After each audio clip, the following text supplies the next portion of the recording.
Sean todos bienvenidos al repaso de la lección semanal. Es un verdadero placer que nos pueda acompañar esta semana. Conducido y dirigido por la doctora Esther Rosa y Ernesto de Paz. Bienvenidos a una lección más. Gracias por acompañarnos. Es un verdadero placer que estén con nosotros. Ya estamos en la lección número 5 para el día 30 de enero del 2016. El tema de la lección, la controversia continúa. Controversia tras controversia tras controversia.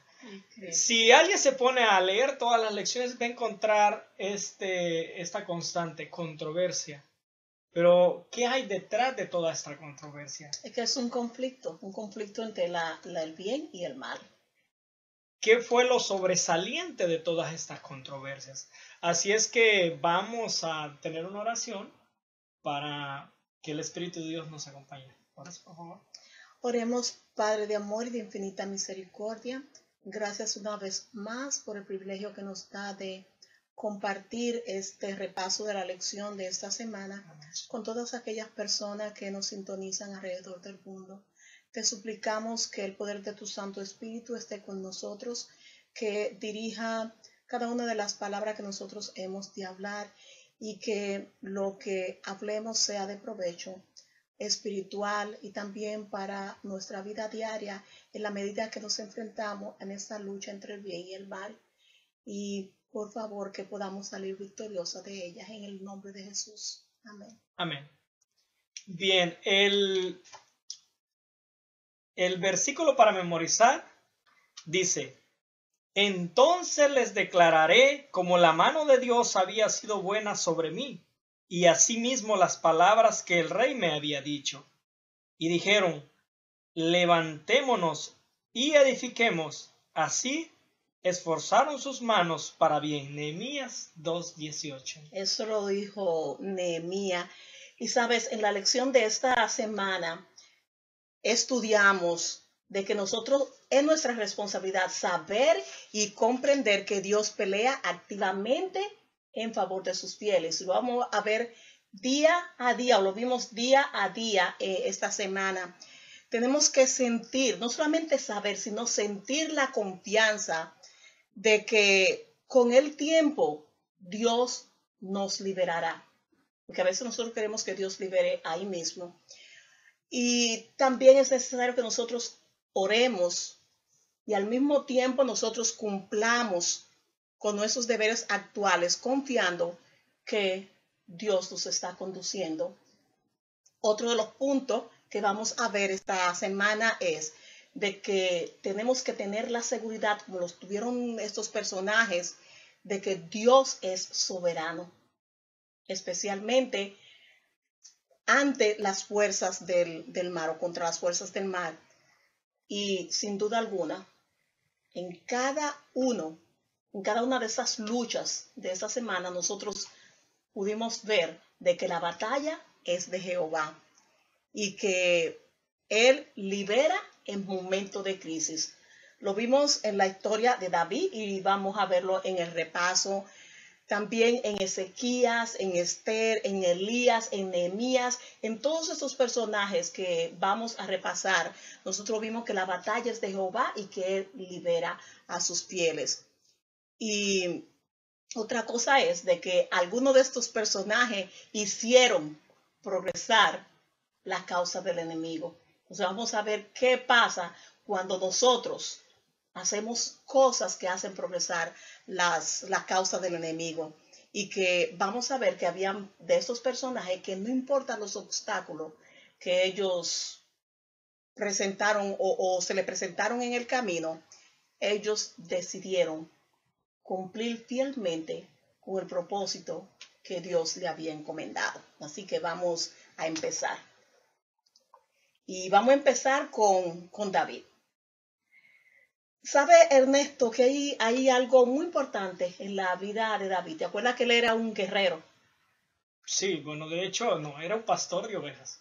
O sea, después, sí, al principio era un pastor de ovejas, pero David fue caracterizado porque peleó muchas guerras. Recuérdate que él no se le permitió construir el templo de Jerusalén precisamente por eso, por la cantidad de sangre que le había derramado. Eso es cierto. Entonces, como comenzó con su profesión, o sea, temprano, ¿te acuerdas cuando él peleó contra Goliat? Esa fue su primer batalla. Hubo 2 batallas bien importantes. De todas esas batallas que él libró, hubo 2 batallas que fueron importantes en su vida. En una salió victoriosa, en la otra salió derrotada. En la batalla que él tuvo contra Goliat salió victorioso. Sin embargo, en la batalla que él tuvo de su propio corazón, de sus debilidades, él salió derrotado, que fue el caso de la historia de Betsabé.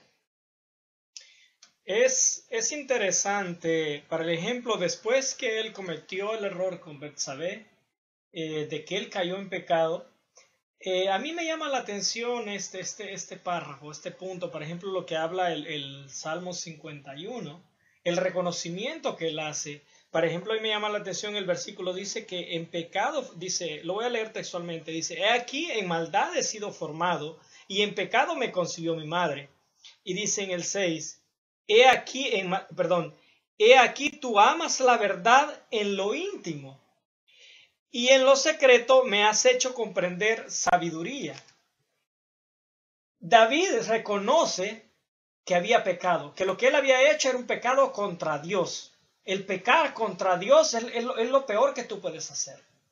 Él reconoció, pero imagina lo maravilloso que él dice, yo, Señor, te estoy abriendo mi corazón. Tú puedes buscar dentro de él y puedes encontrar que estoy siendo sincero. Yo sé que tu bondad ha permitido que nosotros estemos acá, que nosotros podamos tener esta salvación. No es porque yo me la merezca. Y tú sabes, Esther, que hoy los cristianos somos más crueles y nos ponemos un parámetro mucho más alto que el que tenía David en relación a Dios.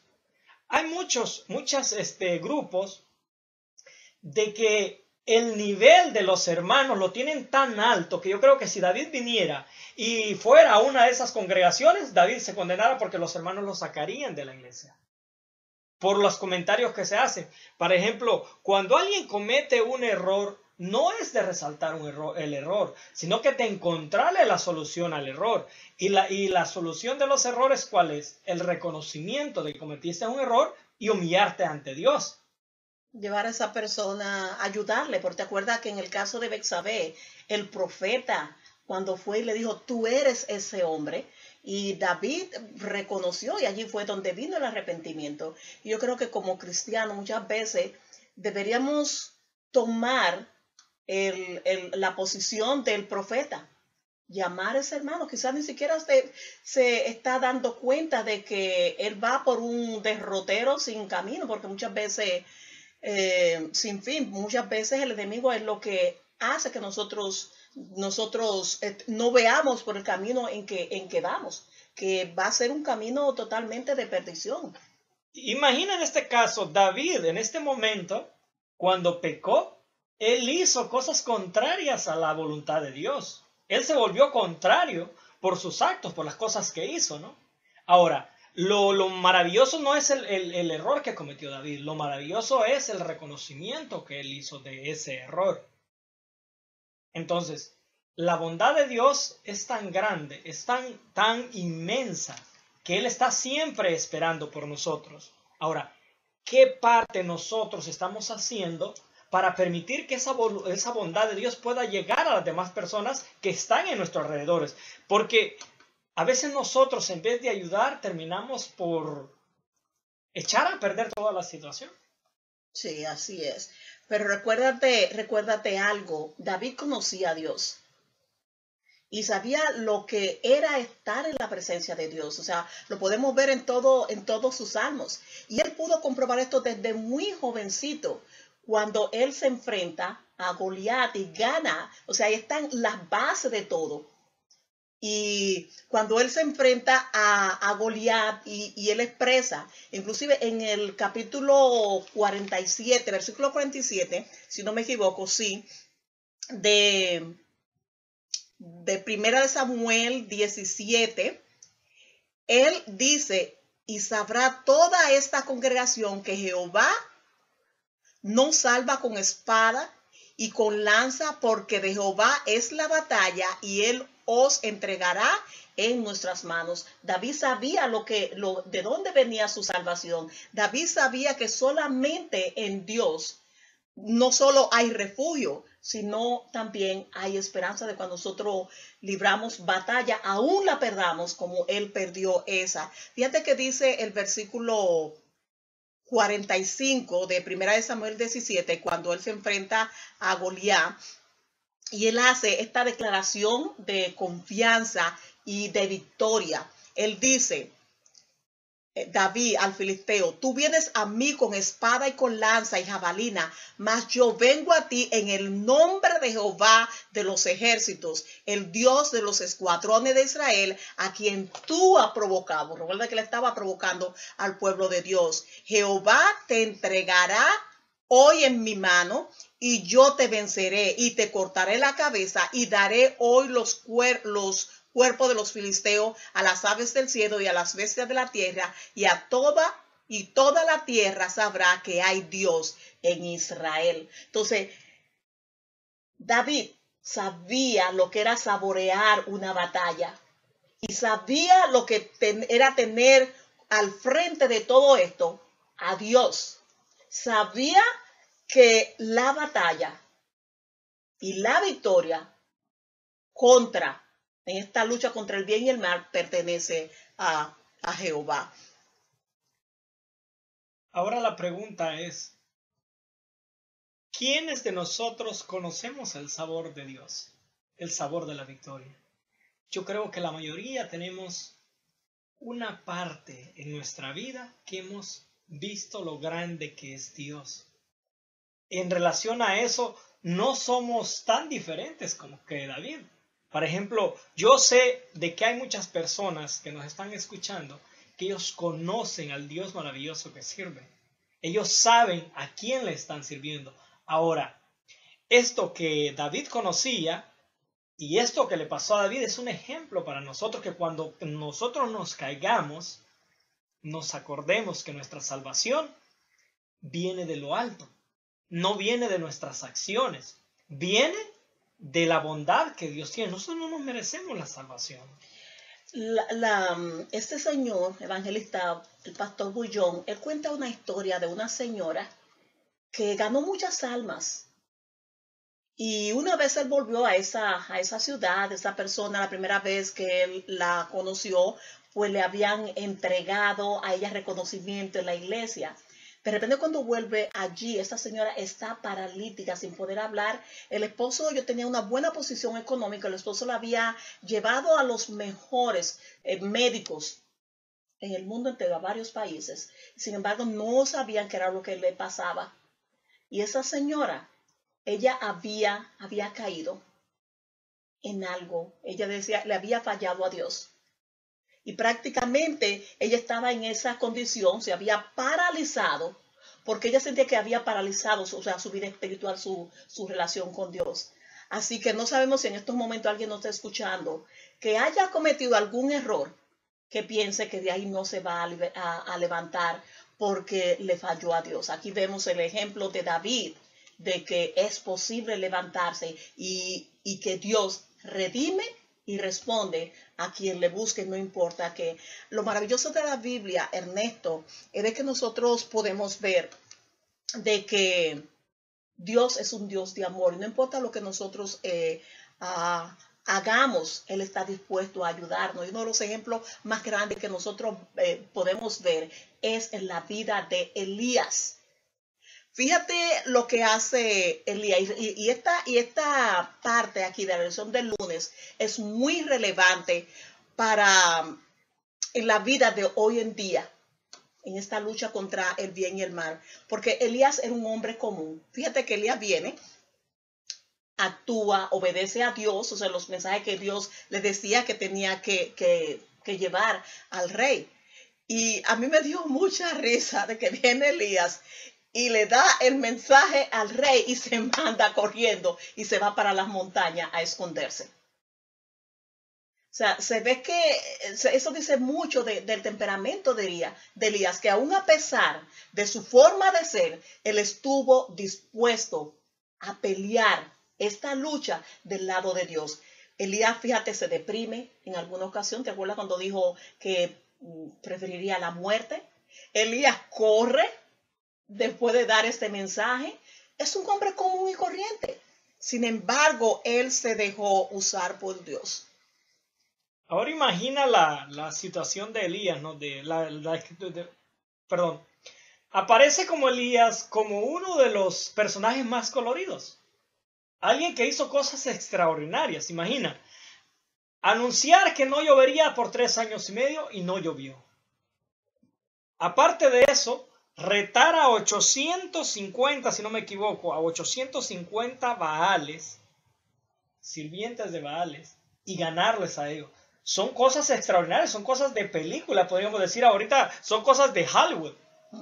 Pero sin embargo, también vemos cosas en las cuales refleja, y aún en las cuales refleja como un ser humano, común y corriente. En las cuales él dice, en la palabra de Dios, dice de que Elías era un hombre con pasiones similares a las nuestras. Esto nos abre las puertas para que nosotros tengamos esa convicción de que Dios nos puede responder. El problema radica, Esther, el problema radica mayormente en nosotros cuando nosotros hablamos la palabra oración. Nosotros nos transformamos, pero nos transformamos en una oración como tan extraordinaria, pero sin sentido. Y realmente la oración lo que es una conexión con nuestro mejor amigo. ¿Qué es lo que tú haces con tu mejor amigo? Tú vas y le cuentas las cosas a como te están pasando, ¿no? No importa si tu amigo te va a ayudar o no te va a ayudar, pero tú confías, tú le sueltas las cosas así como te están pasando, buscando soluciones. Así debería ser nuestra oración con Dios. De decirle, por ejemplo, cómo nos sentimos. Como dijo, perdón, que retroceda un poquito, como dijo David. A ti te encanta la verdad.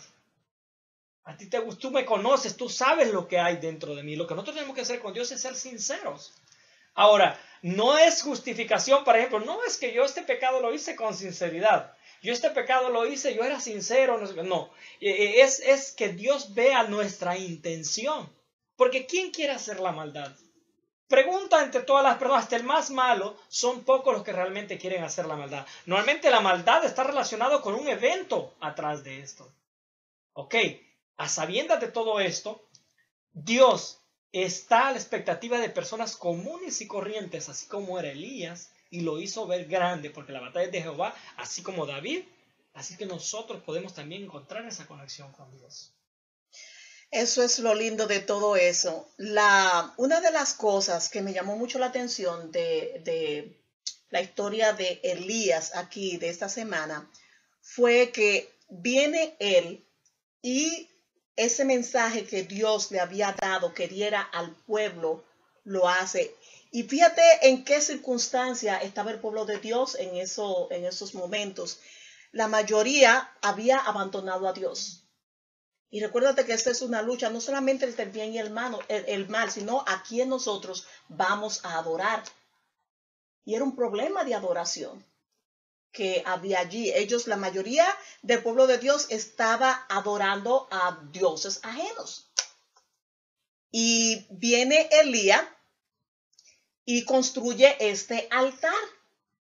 Y a mí me fascina la palabra que él dice a la gente, al pueblo de Dios: ¿hasta cuándo claudicaréis vosotros entre dos pensamientos? Si Jehová es Dios, seguidle. Y si es Baal, seguidle. Todos nosotros conocemos la historia. Pero uno de los mensajes más grandes que la historia de Elías pudiera darnos hoy en día es el siguiente: ¿hasta cuándo nosotros vamos a claudicar entre dos pensamientos? Si Dios es Dios, comencemos a vivir la vida cristiana como debería ser. Ahora, si los placeres de este mundo, si los trabajos de este mundo es lo más importante, pues sigamos detrás de ello. Una de las cosas también que me llamó la atención de todo esto fue la importancia del mensaje de Elías, porque es relevante para nuestros días. En el libro de Malaquías, en el versículo 4, el capítulo 4,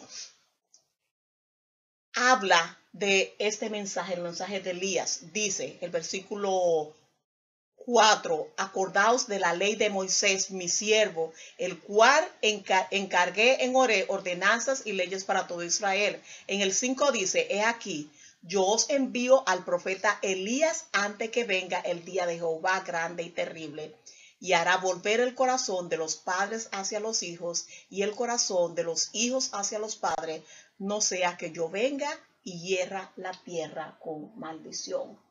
Entonces, ese fue el mensaje tan grande que Elías dio en ese tiempo. Es el mismo mensaje que ha de darse en este día: devolver el corazón de nosotros hacia nuestro Padre Dios, para que nuestro Padre Dios pueda volver su corazón hacia nosotros.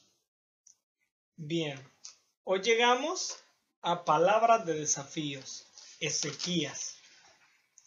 Ezequías era un rey de Judá cuando Asiria conquistó Israel. ¿Recuerdas lo de las 10 tribus, no? Por ejemplo, las 10 tribus que fueron diseminadas por todo el mundo, que hasta ahorita no hay registro que hayan sido recogidas. Las 10 tribus. El rey que estaba gobernando era Asiria, el imperio asirio, y el rey era Sennacherib. Imagina la expresión, a mí me llama la atención los asirios, lo que ellos decían, se burlaban de todos los pueblos que ellos habían conquistado. Voy a leer lo que dice aquí en la lección. Dice: los asirios entonces se burlaron de la gente, advirtiendo que ningún dios de las naciones circundantes habían podido contra los sirios, porque ¿por qué los judíos deberían de pensar que su Dios podría hacer algo diferente? Es que él tenía razón para pensar así. O sea, el rey, recuérdate que los asirios primero llegan e invaden a Israel, al rey del norte, llegan y los invade y los lleva cautivo. Pero eso sucede porque nosotros sabemos, estudiamos la lección pasada, que Dios retiró su protección cuando el pueblo simplemente lo abandonó. O sea, el pueblo decidió irse tras otros ídolos, otros dioses, y Dios retira su protección y los asirios los invaden. Entonces, él trató de hacer lo mismo. Volvió años más tarde, en este caso ahora, a invadir la otra parte, que era el rey de Judá, que estaba este señor llamado Ezequías, y es ahí donde él dice esta palabra y se burla del pueblo de Dios, porque él dice: bueno, me fue bien con los otros, ahora déjame hacer lo mismo con este. Pero Ezequías hizo allí lo que nosotros deberíamos hacer cuando nosotros enfrentamos el enemigo. Él se volvió a Dios. Eso es lo maravilloso de esta parte, porque todo el pueblo, la historia lo dice, que todo el pueblo estaba apartado totalmente de Dios. Ellos estaban alejados.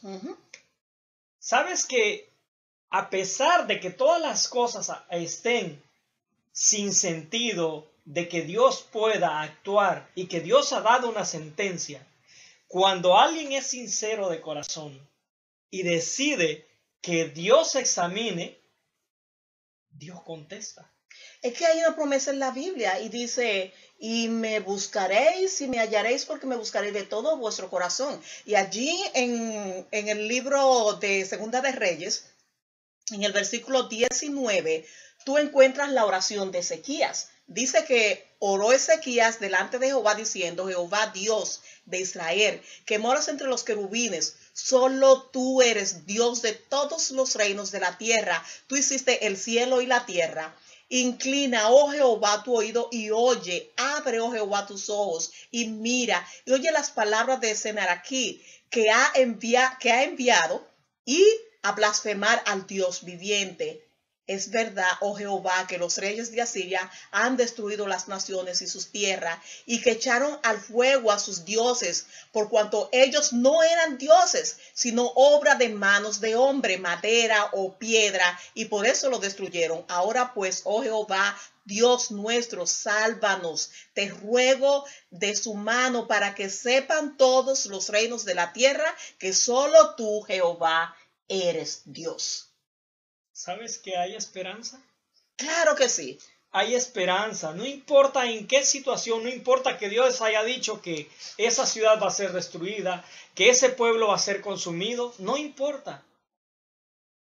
Dios está esperando que el ser humano abra su corazón.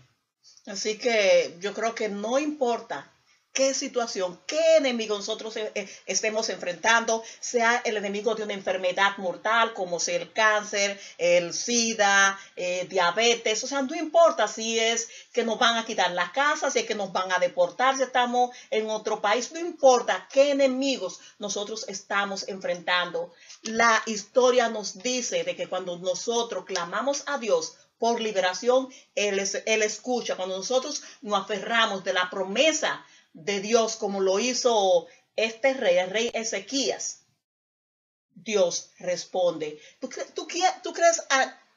¿Tú quieres ver algo más grande, una liberación más grande que la que aparece en la lección del miércoles, en la vida de Esther?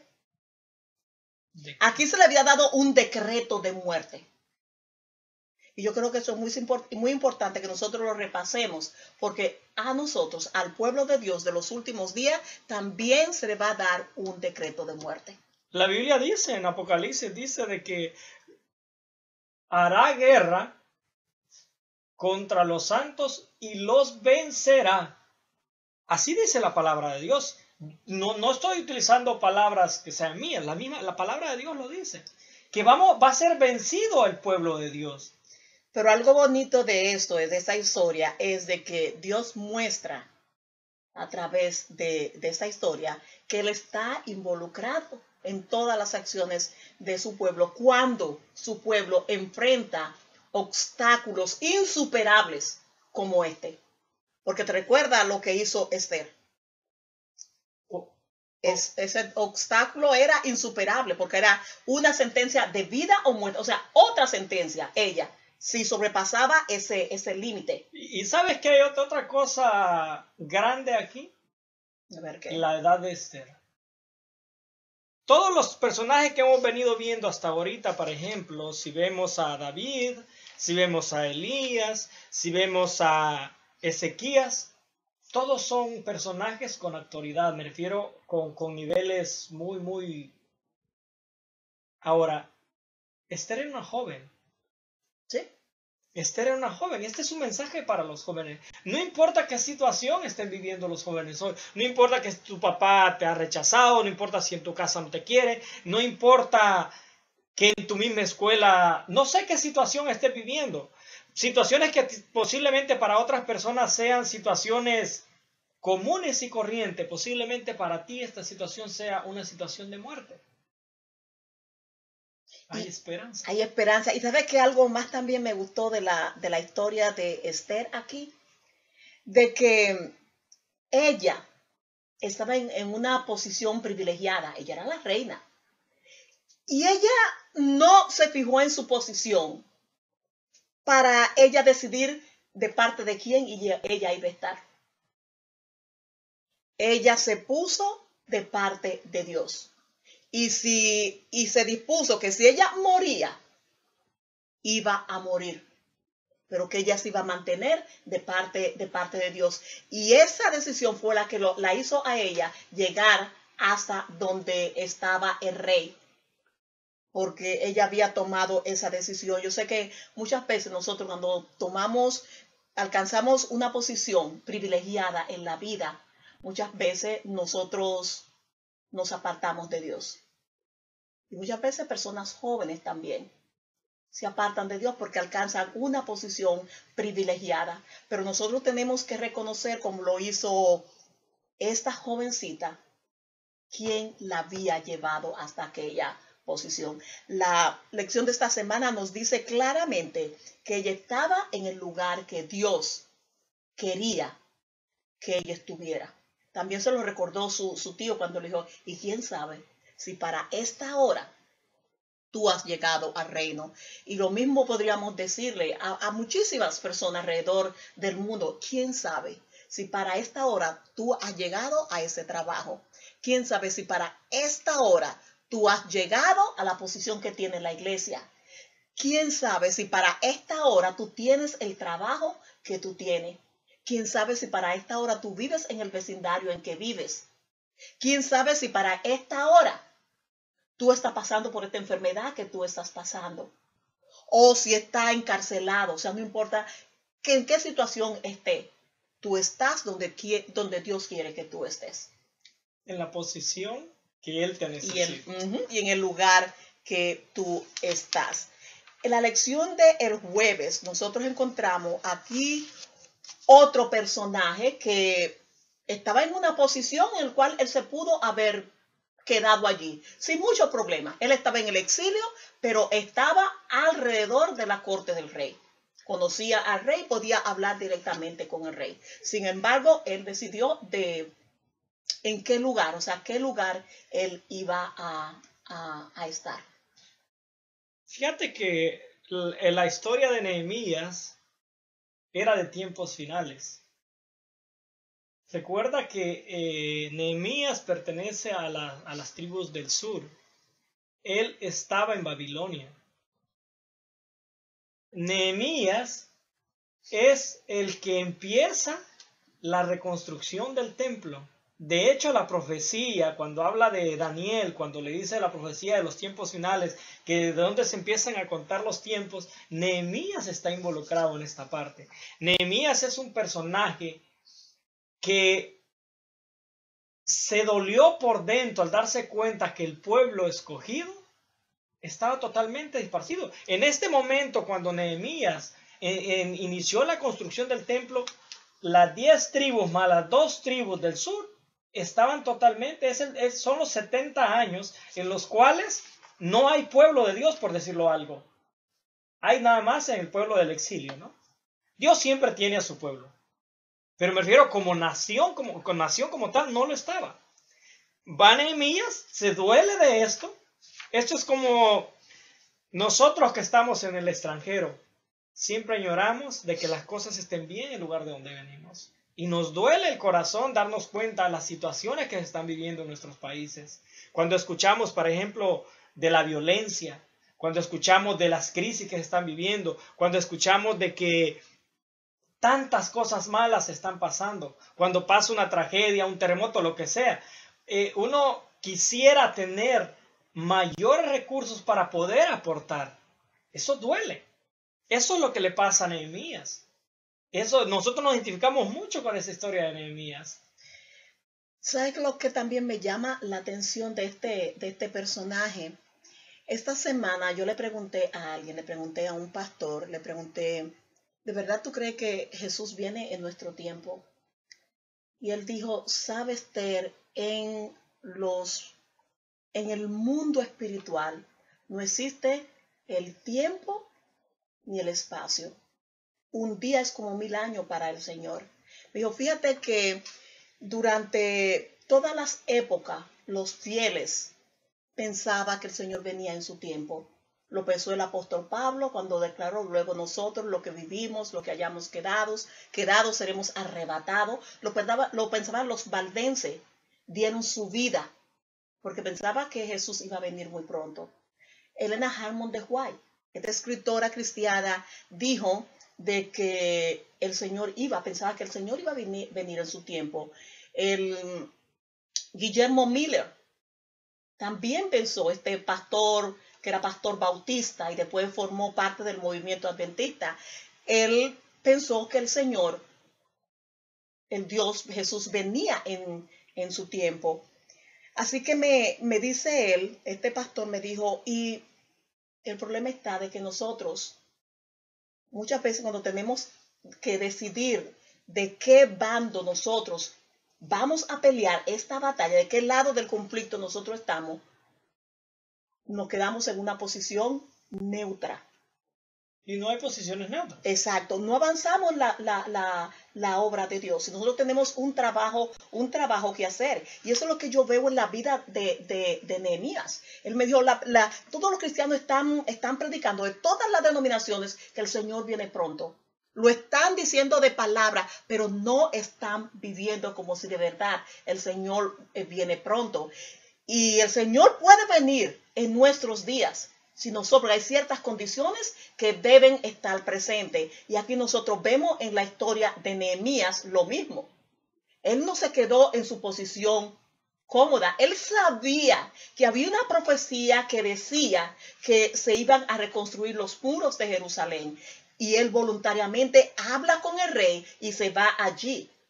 Y cuando va allí, mira, Ernesto, la gente no lo recibieron, tú sabes, con bombas y platillos, sí, la promesa, no, lo criticaron, su mismo pueblo, el pueblo de Israel, y aún peor, los otros de estos se burlaron de él, o sea, los que estaban allí, los asirios que vivían allí, se burlaron de él. Sin embargo, Nehemías, él decidió seguir con los planes de Dios. Y yo creo que eso es muy importante para nosotros en este tiempo. Es que fíjate que es algo muy curioso, ¿no? La mayoría venimos a los caminos de Dios por miedo. Y eso no es malo. Lo malo de este miedo es que tenemos un temor tan grande, pero no tenemos amor. Imagina, la salvación nuestra viene por reconocer a Jesús como nuestro Salvador, como nuestro protector. Sin embargo, la mayoría venimos a Dios con un miedo que nos da miedo el hecho de que Cristo venga. Y miedo porque en nuestros corazones sabemos que no están preparados. Pero sin embargo, estamos con el temor, pero no cambiamos nuestra actitud hacia Dios. Tantas cosas que están pasando y hay una expectación terrible. El mundo está de cabeza realmente. Ya es eminente que Cristo viene. Pero muchos sienten tanto temor que se quedan paralizados.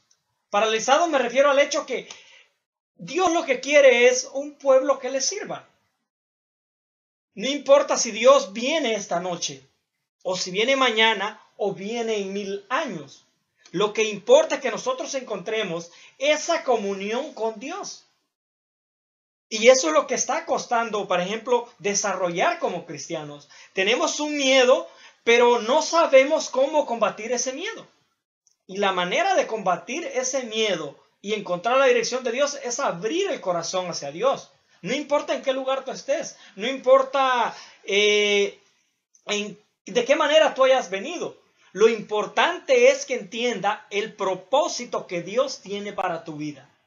Eso es lo importante. Así es. Si algo yo aprendí de la lección de esa semana es que más allá de las luchas, más allá de las debilidades, de los obstáculos, de donde estemos, es posible nosotros escoger y decidir de qué bando de este conflicto nosotros vamos a estar. Y si nosotros escogemos estar del lado de Dios, al nosotros repasar cada uno de los personajes de la lección de esta semana, nos hemos podido dar cuenta que no importa la situación, cuando nosotros escogemos el lugar, o sea, el bando correcto, la victoria es nuestra. Y eso fue lo que hizo al apóstol Pablo declarar en 2 de Corintios 4:16 al 18. Por tanto, no desmayamos. Antes, aunque nuestro hombre exterior, o sea, la parte de fuera, se va desgastando, o sea, nosotros vamos envejeciendo, el interior, no obstante, se renueva día a día. Y es lo que nosotros debiéramos estar haciendo. Debemos estar renovando a nosotros cultivar ese acercamiento a Dios del que tú estabas hablando. Versículo 17, porque esta leve tribulación, fíjate cómo lo dice, esta leve tribulación, comparado con la eternidad, claro está, esta leve tribulación momentánea produce en nosotros cada vez más excelente y eterno peso de gloria, no mirando nosotros las cosas que se ven, sino las que no se ven, pues las cosas que se ven son temporales, pero las que no se ven son eternas. Si hay algo que yo admiro de muchas personas, por ejemplo de mi hija, yo admiro que a cada rato me dice, mami, ya yo estoy cansada, quiero ir a casa. Si algo yo admiro de muchas personas es que a veces han dejado trabajos lucrativos, otros han dejado profesiones lucrativas para irse a los campos misioneros y avanzar la obra del Señor. Y señores, esto es lo que nosotros estamos tratando de hacer con este repaso de la lección, con todo esto que nosotros estamos haciendo en nuestro canal de YouTube. Dando mensajes para nutrir el espíritu, dando mensajes de cómo nosotros podemos mantener este cuerpo que es templo del Espíritu Santo para mantenerlo bien, sano, porque es templo del Espíritu Santo. Nosotros estamos tratando de poner este granito de arena para que contribuir al adelanto de la obra de Dios, del reino de Dios. Y yo creo, amigos, que si cada uno de nosotros podemos o ponemos nuestro granito de arena para adelantar el reino de Dios y no dar marcha hacia atrás, ni adelantar el reino de las tinieblas, muy pronto nosotros podemos ir a casa. Posiblemente ustedes no quieran dar cada semana repaso como lo estamos haciendo nosotros, pero puede compartir con otros en sus páginas sociales, Facebook, Twitter o cualquier medio de comunicación. Puede ir a nuestra página de Facebook. Nosotros tenemos dos páginas, doctora dra.esther.d.rosa. La otra página de Facebook es el Club de la Salud. Allí nosotros estamos compartiendo y haciendo lo mejor que nosotros podamos para adelantar el reino de Dios y que esta lucha se acabe y que nosotros podamos ir a casa. Bien, esta lección tiene un mensaje muy grande. Si tú conoces o tienes una idea de cómo funciona el fútbol soccer o el fútbol conocido normalmente en Latinoamérica, no importa que tú hayas hecho un autogol, tú estás del lado de Dios y eso no te hace parte del otro equipo a pesar de que tú abondaste algo para el otro equipo. Si cometiste un error es como que hayas hecho un autogol, pero eso no te hace parte del otro equipo. Tú eres de parte del equipo de Dios. Perdiste una batalla, no la guerra. Definitivamente es así. Dios ha decidido salvarte, no porque tú te lo merezcas, sino que porque su amor es grande. Así como David reconoció, nada más tenemos que reconocer, así como Elías tuvo sus debilidades, Dios siempre lo consideró como un hombre de valor. Así que tú eres un hombre, una mujer, un joven, una joven de valor. Y Dios está esperando por ti, está esperando porque reconozcas ese error. No para acusarte del error, sino que para darte que desarrolles la misión por la cual Él te envió. Gracias por habernos acompañado. Les esperamos la próxima semana en el repaso de la lección. Que el Señor les bendiga.